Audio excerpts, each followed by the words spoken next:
الحمد لله رب العالمين۔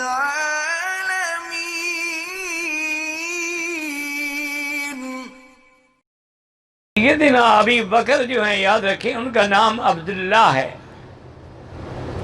اور آپ کی کنیت جو ہے وہ ابی بکر ہے، اور آپ کا لقب جو ہے وہ صدیق بھی ہے اور عتیق بھی ہے۔ آپ کے والد جو ہیں ان کا نام عثمان ہے، اور ان کی کنیت ابی قحافہ ہے، اور آپ کی والدہ جو ہیں وہ سلمہ ام الخیر ہیں۔ قبیلہ بنو تیم سے آپ کا تعلق ہے، اور 8ویں پشت میں وہ مل جاتے ہیں حضور پاک صلی اللہ علیہ وسلم سے، رضی اللہ تعالی عنہ وارضاہ۔ سیدنا ابو بکر صدیق رضی اللہ تعالی عنہ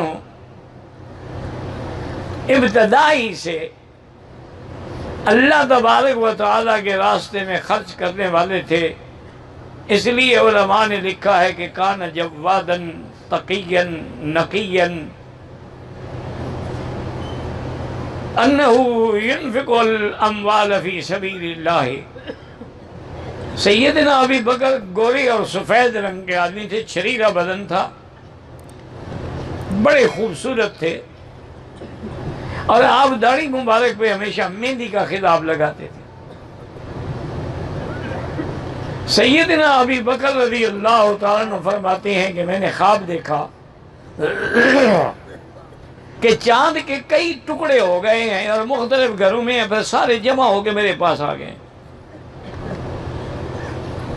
میں نے ایک راہب سے جو عیسائیت پر یقین رکھتا تھا اور ان کے مذہب کا ایک بہت بڑا یعنی عالم تھا، راہب تھا، اس کو جا کے خواب سنایا، تو اس نے کہا کہ بھائی آپ کا خواب مبارک ہو، ایک نبی آنے والے ہیں جو خاتم الانبیاء ہوں گے، اور آپ سب سے پہلے اسی پہ اسلام لائیں گے اور ان کے دین کو آپ دنیا میں پھیلانے کی کوشش کریں گے۔ کہتے ہیں میں سنتا رہا، لیکن مجھے پتہ ہی نہیں تھا کہ کوئی نبی پیدا ہوں گے۔ پھر کہتے ہیں تجارت کے ذریعے سفر میں آپ کپڑے کے تاجر تھے، بہت بڑے تاجر تھے۔ فرماتے ہیں کہ میں تجارت کے سلسلے میں یمن گیا، وہاں ازدی عالم تھے بڑے مشہور، اتفاق سے وہ میرے سامنے آ گئے، مجھے کہا ٹھہرو۔ میں ٹھہر گیا، وہ کہنے لگے کہ انت من مکہ، تو مکے کے ہو؟ میں نے کہا ہاں بالکل۔ کہنا من قریش، قریش قبیلے کے ہو؟ میں نے کہا ہاں قریش سے۔ اور نے کہا اچھا تمہاری شاخ جو ہے وہ بنو تیم ہے؟ میں نے کہا ہاں بنو تیم ہے۔ اور نے کہا اچھا بات یہ ہے کہ تم بے ادبی تو نہ سمجھو، میری مجبوری ہے کہ میں نے جو دیکھنا ہے تسلی کرنی ہے، آپ مہربانی کر کے اپنا قمیص ذرا اوپر کریں۔ تو حضرت صدیق فرماتے ہیں کہ میں نے جب قمیص اوپر کیا تو میری ناف پہ اس نے ایک تل دیکھا، تو کہنے کا ہاں بالکل اب میری تصدیق ہو گئی، تم وہی ابو بکر ہو کہ اب نبی الخاتم کے آنے والا زمانہ ہے اور تم اس پر اسلام لاؤ گے سب سے پہلے، اور اس کے بعد تم خلیفہ بنو گے اس کے بلا فصل۔ کہتے ہیں میں نے سن لیا، ہاں بھی ہوگا، ایسے ہوگا، لیکن مجھے کوئی سمجھ نہیں آ رہی تھی کہ یہ کیا مجھے بار بار خواب ایک نبی کے بارے میں آ رہے ہیں۔ اور حضرت ابی بکر رضی اللہ تعالی عنہ نے زمانہ جاہلیت میں، حالانکہ اس وقت سرزمین عرب میں شراب اور شباب اور کباب اور زنا یہ تو فخر سمجھا جاتا تھا، یعنی لوگ مقابلہ کرتے تھے شراب پینے میں اور نعوذ باللہ زنا کرنے میں۔ لیکن ابو بکر جیسا خوبصورت آدمی، لیکن جوانی میں کبھی آپ نے نہ شراب پی، نہ کبھی جوا کھیلا، نہ کبھی کسی گندی مجلس میں گئے۔ اسی زمانہ جاہلیت میں آپ نے کبھی آنکھ اٹھا کے کسی غیر محرم عورت کو نہیں دیکھا، ہمیشہ اپنی نظروں کو پاک رکھا، اپنے عمل کو بھی پاک رکھا۔ اور اسی طرح یہ تاریخ کی مستند شہادت ہے کہ لم یسجد صنما قط، ابو بکر نے کبھی بت کو سجدہ نہیں کیا، یعنی زمانے جاہلیت میں، اسلام لانے سے قبل۔ اور آپ کے والد جو تھے ابی قحافہ، نام ان کا عثمان تھا، کنیت ابی قحافہ تھی، تو وہ بڑے بت پرست تھے۔ تو ایک دن ابو بکر کہتے ہیں کہ مجھے ابا پکڑ کے لے گئے اپنے اس خاص کمرے میں جہاں انہوں نے اپنا خدا رکھا ہوا تھا، اور جا کے اس کی عبادت کرتے تھے، چڑھاوے چڑھاتے تھے، اس پہ پھولوں کے ہار ڈالتے تھے، خوشبو لگاتے تھے، پھر باہر نکل کر بڑی بڑی خیراتیں کرتے تھے۔ مجھے لے گئے اور مجھے مجبور کیا کہ ابو بکر چلو میرے کہنے پر تو ایک دفعہ میرے خدا کے آگے تو جھک کے دیکھو اور مانگ کے دیکھو۔ میں نے کہا اچھا ابا جان ٹھیک ہے آپ جائیں، میں بھی چاہتا ہوں کہ آج تنہائی میں آپ کے خدا سے باتیں کروں۔ حضرت ابی قحافہ جب چلے گئے، حضرت ابو بکر فرماتے ہیں میں نے دروازہ کھول کے دیکھا، تسلی کی کہ وہ چلے گئے گھر۔ میں آیا اور میں نے اس بت سے کہا دیکھو بات سنو، مجھے پیاس بھی لگی ہے، بھوک بھی لگی ہے، تم خدا ہو تو مجھے کھانا کھلاؤ۔ فرماتے ہیں بھلا بت نے کسی کو کیا کھانا کھلانا ہے، یا اس نے کیا میری بات سننی ہے، یا کیا جواب دینا ہے؟ یہ تو جب اللہ ناراض ہوتا ہے تو عقل پہ پردے پڑ جاتے ہیں کہ بندے اپنے ہاتھ سے دیوتا بناتے ہیں، اپنے ہاتھ سے بت بناتے ہیں، پھر اسی کو سجدہ کرتے ہیں، وہ بھگوان بن جاتا ہے۔ حضرت صدیق فرماتے ہیں کہ میں کمرے سے باہر نکلا، میں نے ایک اچھا خاصا بڑا وزنی پتھر ڈھونڈا، لے آیا، اس کے سر پہ کھڑا ہوا، میں نے کہا دیکھو بات سنو، تم اگر خدا ہو تو اپنے آپ کی تو حفاظت کرو نا، کم از کم چلو بندوں کی حفاظت نہ کرو۔ میں نے پتھر مارا اور اس کو ریزہ کر دیا، سنت ابراہیم تازہ کر دی، فجعلناہم جذاذا الا کبیرا۔ اور اس کے بعد میں دروازہ بند کر کے اس کمرے سے چلا گیا، چھپ گیا کہ والد ناراض ہوں گے۔ والد بڑے خوش کافی دیر کے بعد آئے کہ آج تو ابو بکر نے کمال کر دیا، میرے بھگوان کا اثر ہے کہ ابو بکر کو اس نے اپنی محبت میں گرفتار کر لیا ہے کہ ابھی تک وہ کمرے سے نہیں نکلے۔ جب آئے کمرہ کھولا دیکھا تو خدا تو ٹوٹا پھوٹا پڑا ہے۔ یعنی آدمی ایمان سے کہیں خدا کے حرم میں بیٹھے ہو، مسجد الحرام میں بیٹھے ہو، مولوی مکی مدنی کی بات کو چھوڑو، کیا تمہیں اللہ نے عقل نہیں دیا ہے کہ جو ٹوٹ پھوٹ جائیں وہ بھی حاجت روا اور مشکل کشا ہوتے ہیں؟ جن بتوں کو آدمی خود بنائے۔ میں نے خود ہانگ کانگ میں، قاضی طیب صاحب بھی میرے ساتھ تھے، تو جلسوں سے فارغ ہونے کے بعد میں نے کہا چلو آج مجھے کوئی بازار شدار دکھاؤ یار، تھوڑی موٹی شاپنگ واپنگ کریں۔ تو میں نے اپنی آنکھوں سے دیکھا ہے کہ پلاسٹک کے خدا بنے ہوئے، بڑے بھی چھوٹے بھی درمیانے بھی، اور ان کی وہ رسی ڈالی ہوئی ہے، خدا الٹے لٹکے ہوئے۔ جو خدا تم کو پسند ہو خرید لو، 10 روپے کا بھی ہے، 100 روپے کا بھی ہے، 1000 روپے کا بھی ہے۔ یعنی خدا بکتا ہے، مخلوق بیچتی ہے، اس کو رسی ڈال کے لپیٹ کے، اور پھر اسی کو گھر میں سجا کے اس کے آگے ہاتھ باندھ کے اس کی پرارتھنا کرتی ہے، عبادت کرتی ہے۔ یہ ان کے روکوا نہیں، یہ اللہ کی ناراضگی کی علامت ہے۔ آپ نہیں دیکھتے کہ ہم اولیاء اللہ کو خود غسل دیتے ہیں، خود کفن دیتے ہیں، خود ان کی قبریں تیار کرتے ہیں، خود ان کو قبروں میں دفن کرتے ہیں، خود ان پر جنازے پڑھتے ہیں، خود ان پر مٹی ڈالتے ہیں۔ یعنی جب اوپر ان کی میت تھی تو ہماری محتاج تھی، جب 2 میٹر نیچے چلے گئے تو اب حاجت روا اور مشکل کشا بن گئے۔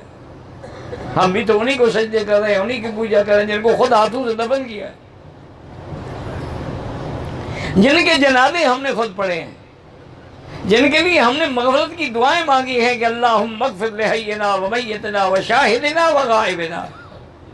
اب ان کے آگے کھڑے ہوئے ہیں کہ یا عبد القادر جیلانی شیئا للہ، مدد کن از بحرکم آزاد کن۔ اسی طرح بگردہ بے بلا افتاد کشتی، مدد کن یا معین الدین چشتی، بھی خود تو معین الدین چشتی دفن ہے نوین میں۔ تو یہ اصل میں اللہ کی ناراضگی ہوتی ہے۔ ابو قحافہ نے جب دیکھا کہ خدا تو ٹوٹا پھوٹا پڑا ہے، اور غصے میں بھرے ہوئے گھر آئے اور پوچھا ان کی والدہ سے کہ این ابی بکر، ابی بکر کہاں ہے؟ انہوں نے کہا بات کیا ہے ابو کو اتنا غصہ کیوں؟ انہوں نے کہا کمال ہے غصے کا، میرے خدا کو توڑ دیا۔ اب بندہ خدا کو توڑ دے، اب بھی عقل نہیں آئی کہ یہ خدا نہیں ہو سکتا جن کو بندہ توڑ دے۔ تو پتہ ہے کہ ابو بکر کی اماں نے کیا کہا؟ انہوں نے کہا کہ ابی قحافہ میری بات سنو، ابو بکر سے کوئی بات نہ کہنا، نہ غصہ کرنا، نہ ناراض ہونا۔ ابو بکر میرے پیٹ میں تھا، میں حاملہ تھی 8 مہینے کی، تو میں مکے کی فلاں وادی سے گزر رہی تھی کہ آواز آئی کہ یا امۃ اللہ بالتحقیق ابشری بالولد العتیق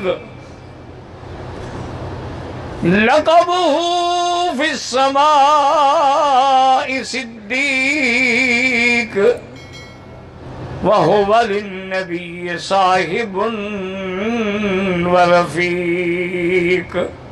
نے کہا میں نے آواز سنی کہ اے اللہ کی بندی، یہ پکی بات ہے کہ تیرے پیٹ میں جو بچہ ہے اس کا لقب آسمانوں میں صدیق ہے، اور ایک نبی آئیں گے، یہ ان کا ساتھی ہوگا، ان کا رفیق ہوگا، ان کا دوست ہوگا۔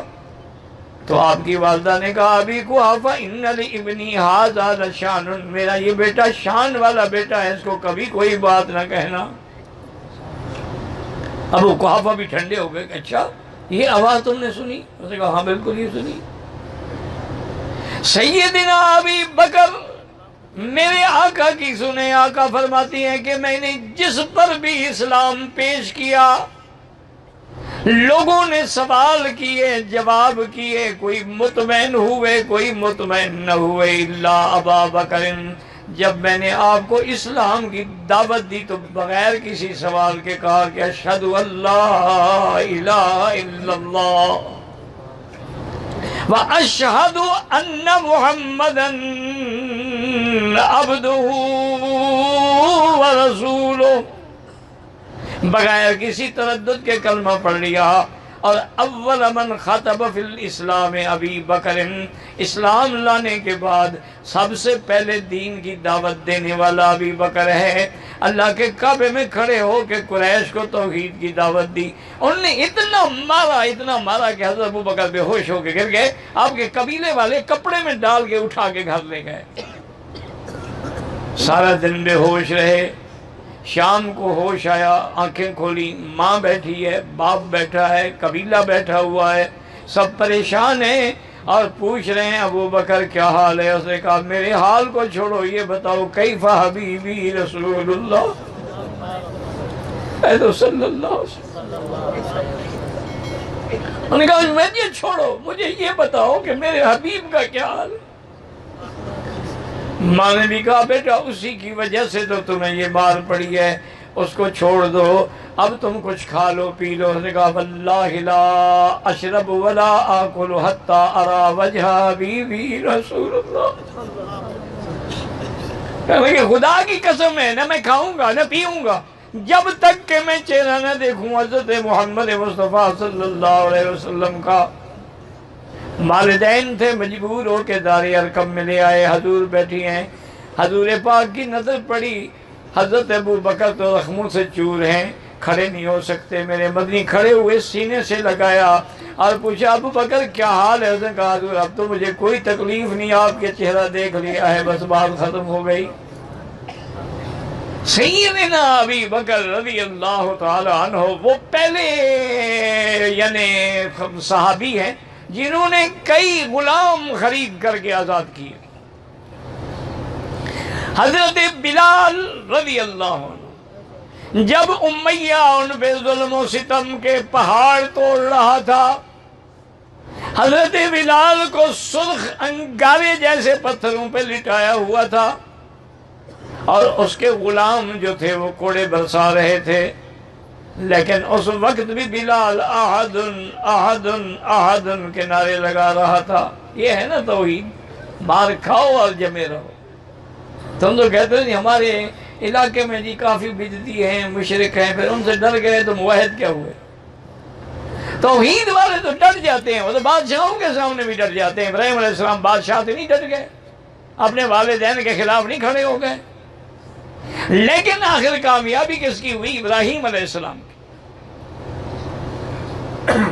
تو سیدنا ابو بکر صدیق سے ظلم برداشت نہ ہوا اور کہا امیہ بات سنو، تمہیں اگر یہ غلام اتنا ناپسند ہے تو مارنے کی کیا ضرورت ہے، اس کو بیچ دو۔ انہوں نے کہا خریدو گے؟ اس نے کہا خریدو، بتاؤ کیا پیسے لو گے؟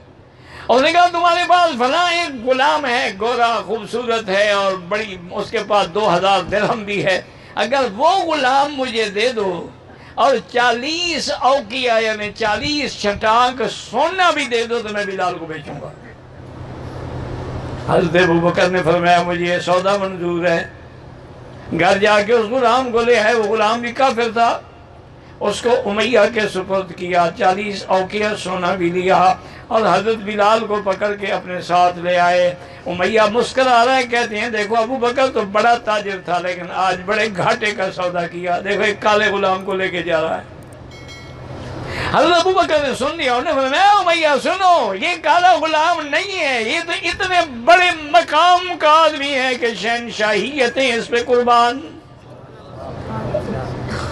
حضرت بلال رضی اللہ تعالیٰ عنہ کو آپ نے خرید کر کے آزاد کر دیا اور پھر حضرت محمد مدنی کی خدمت میں دے دیا۔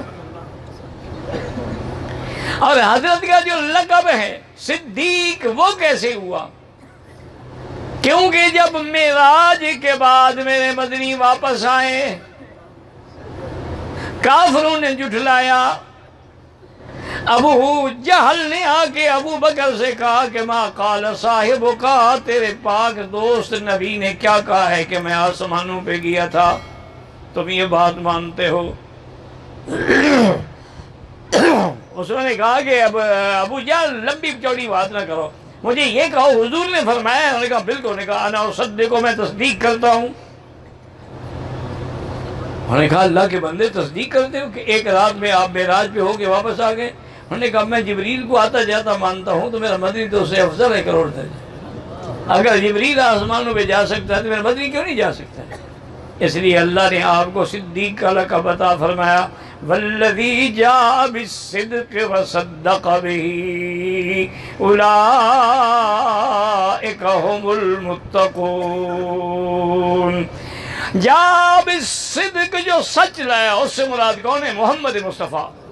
وصدق به، اس سے مراد کون ہے؟ حضرت ابوبکر رضی اللہ تعالیٰ عنہ۔ تو اللہ نے قرآن میں آپ کو یہ لقب عطا فرمایا ہے۔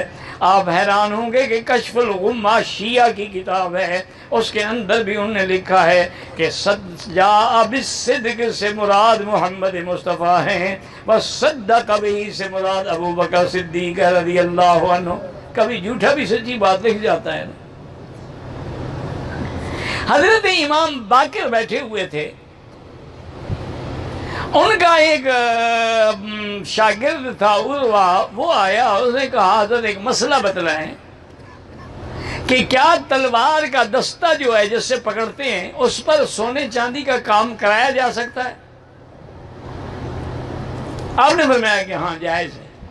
قد حلا ابی بکر الصدیق رضی اللہ تعالیٰ عنہ، حضرت صدیق نے اپنی تلوار کے دستے کو چاندی اور سونے سے سجایا تھا، تو وہ تو دشمن تھا نا، وہ کہنے کا عجیب بات ہے، آپ بھی اس کو صدیق کہہ رہے ہیں؟ حضرت ابو بکر غصے میں کھڑے، فرمایا نعم هو الصدیق وهو الصدیق وهو الصدیق من لم يصدق به فهو زندیق۔ فرمایا وہ صدیق ہے جو اس کو صدیق نہ مانے وہ زندیق ہے۔ یہ بھی کشف الغمہ شیعہ کی کتاب میں بھی لکھا ہوا ہے، ہماری کتاب میں تو خیر ہے ہی ہے۔ تو یہ لقب جو تھا اللہ تبارک و تعالیٰ نے آسمانوں سے حضور صلی اللہ علیہ وسلم کی معراج والی رات پر تصدیق کرنے کے بعد فرمایا۔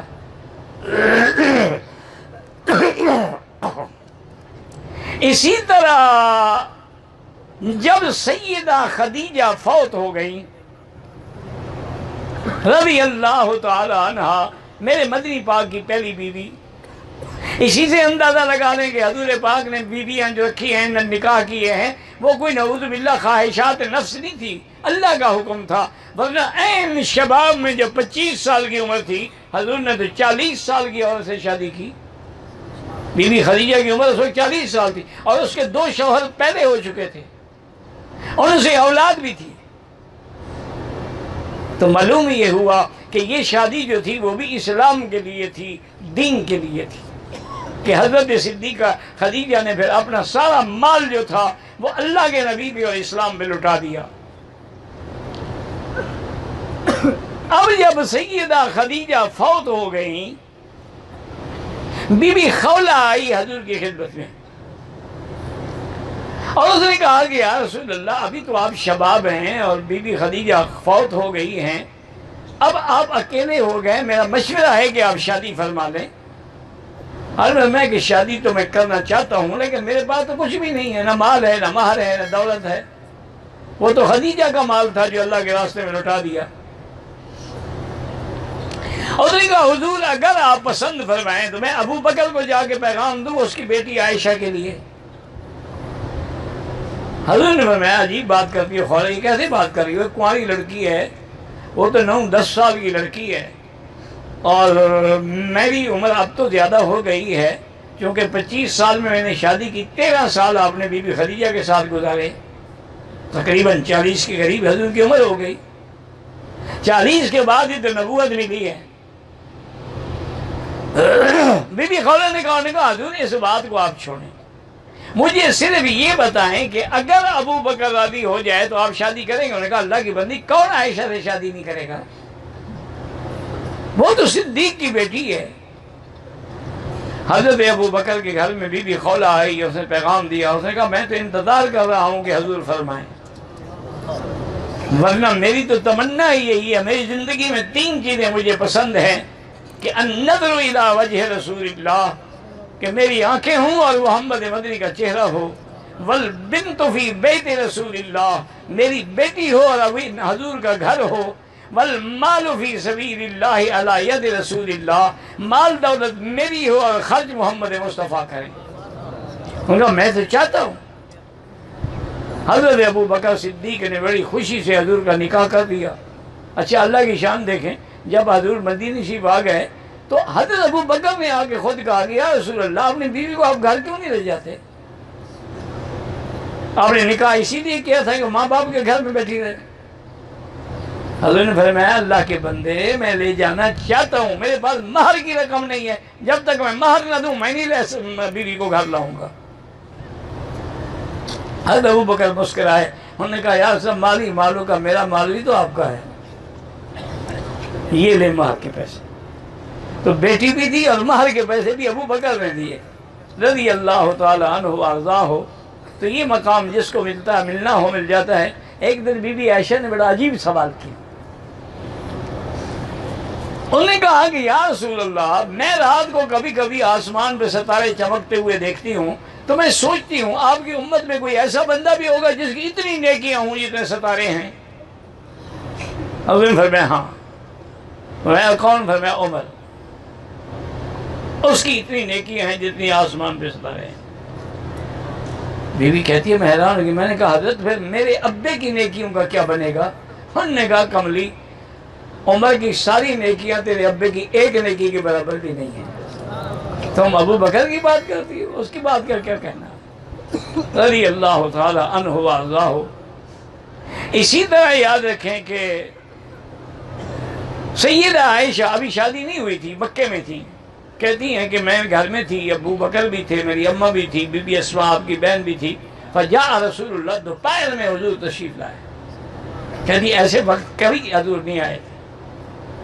آنے کے بعد کہا کہ ابو بکر اپنے بچوں کو ذرا ایک طرف کر دو، میں نے آپ سے کچھ علیحدگی میں خاص بات۔ انہوں نے کہا اہلو کا یا رسول اللہ، یہ آپ کا حال ہے۔ ابو بکر کے گھرانے کا ہر فرد آپ کی عزت میں کٹ مرے گا لیکن آپ کا راز نہیں کھولے گا، آپ بات کریں کھول کے، فکر نہ کریں۔ حضور نے فرمایا ابو بکر مجھے اللہ نے ہجرت کا حکم دیا ہے اور میں اسی لیے آیا ہوں۔ انہوں نے کہا حضور آج تو آپ آئے ہیں، میں تو 6 مہینے ہو گئے اونٹنیاں پال رہا ہوں، میں نے تو خواب دیکھا تھا کہ آپ کے ساتھ ہجرت کروں گا، تو میں نے اسی وقت 2 بڑی خوبصورت اونٹنیاں خریدی اور ان کو پال پال کے اب میں ان کو تیار کیا ہوا ہے۔ انہوں نے کہا ابو بکر ٹھیک ہے لیکن میں اونٹنی کی قیمت دوں گا، اس لیے کہ میں ہجرت کے ثواب میں کمی نہیں چاہتا، ورنہ تو آپ کا مال میرا مال ہے، کوئی فرق نہیں پڑتا، لیکن ہجرت کے ثواب میں کمی نہ آئے۔ حضور پاک نے طے کیا اور حضرت ابو بکر کے کہ فلاں وقت میں تم گھر سے نکلنا، فلاں وقت میں میں نکلوں گا، فلاں راستے سے ہم چلیں گے۔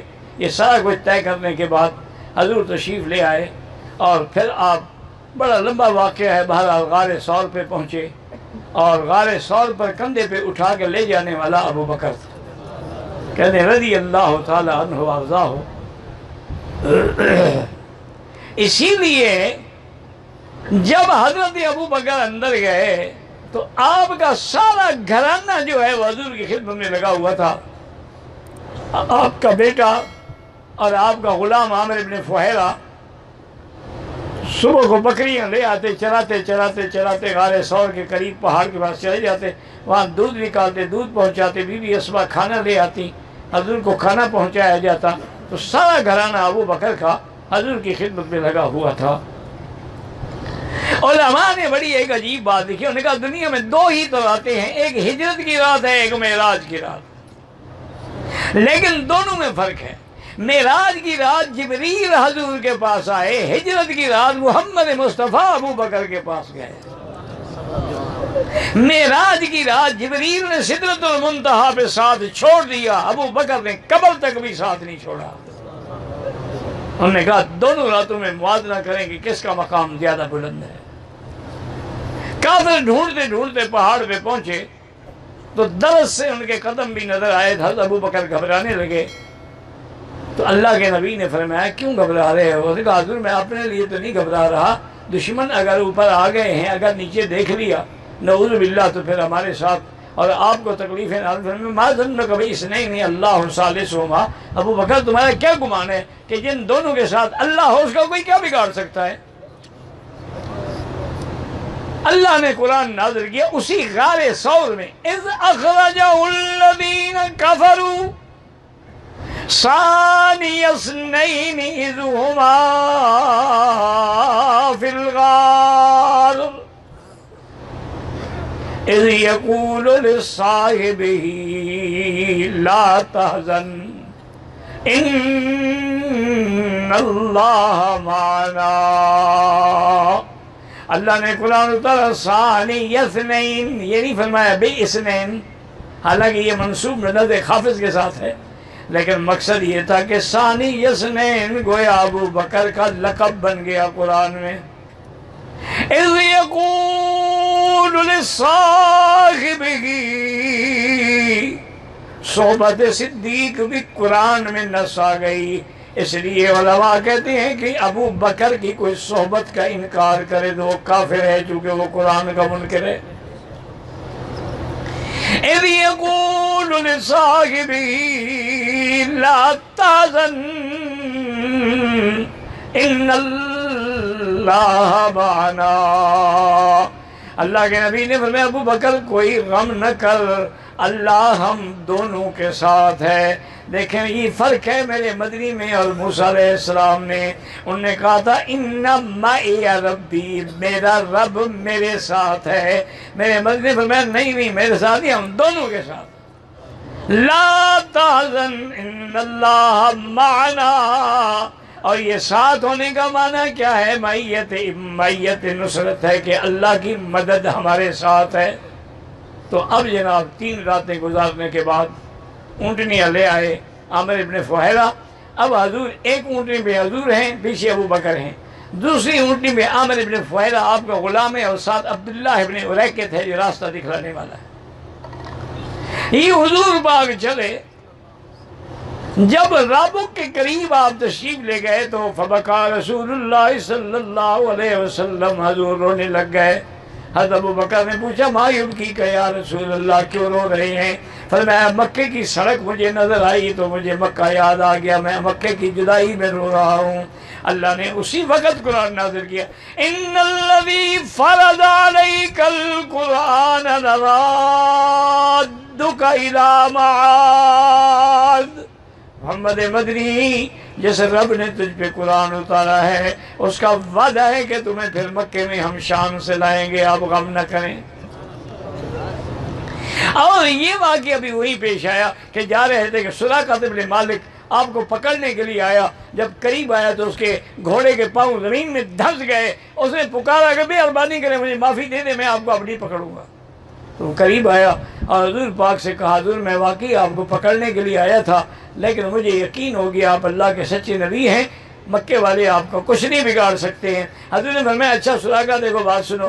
اور اس نے کہا کہ حضور میں یہ بھی وعدہ کرتا ہوں کہ صرف میں نہیں، اس راستے میں کوئی بھی آپ کے پیچھے آئے گا میں سب کو پیچھے واپس کر دوں گا. 200 اونٹ رکھے تھے کفار نے پکڑنے کے لیے. حضور نے فرمایا سراقہ میں بھی تمہیں خوشخبری دیتا ہوں، ایک وقت ہوگا کسرا بادشاہ کے کنگن ہوں گے اور تیرے ہاتھ میں۔ سراقہ کہتے ہیں میں بڑا حیران ہوا کہ جو آدمی اپنی جان بچانے کے لیے مکے سے ہجرت کرے، مجھے کسرا کی بادشاہی فتح ہونے کی خبر دے رہے ہیں کہ میں نے کہا ٹھیک ہے جی۔ ابھی آپ راستے میں تھے کہ بریدہ اسلمی وہ بھی 70 سواروں کے ساتھ حضور کو پکڑنے کے لیے نکلا تھا، لیکن جب آیا اور حضور کے چہرے پہ نظر پڑی تو کہا اشہد اللہ الہ الا اللہ واشہد ان محمد رسول اللہ۔ وہ 70 کا 70 مسلمان ہو گیا۔ اللہ نہیں چاہتے تھے کہ مدینے میں اکیلا محمد مصطفیٰ جائے، آپ کے جل میں خادم ہی تو ہوں۔ تو یہ ہجرت کی رات جو ہے، اس میں یہ ساری صحبت اور ساری خدمت اور ساری جان نثاری جو ہے وہ حضرت ابو بکر رضی اللہ تعالیٰ عنہ کو ملی ہے۔ اس لیے حضرت عمر کہا کرتے تھے کہ اگر ابو بکر مجھے وہ ہجرت والی ایک رات دے دے تو میں ساری زندگی کی نیکیاں دینے کے لیے تیار ہوں۔ تو اللہ تبارک و تعالیٰ نے زندگی باقی انشاءاللہ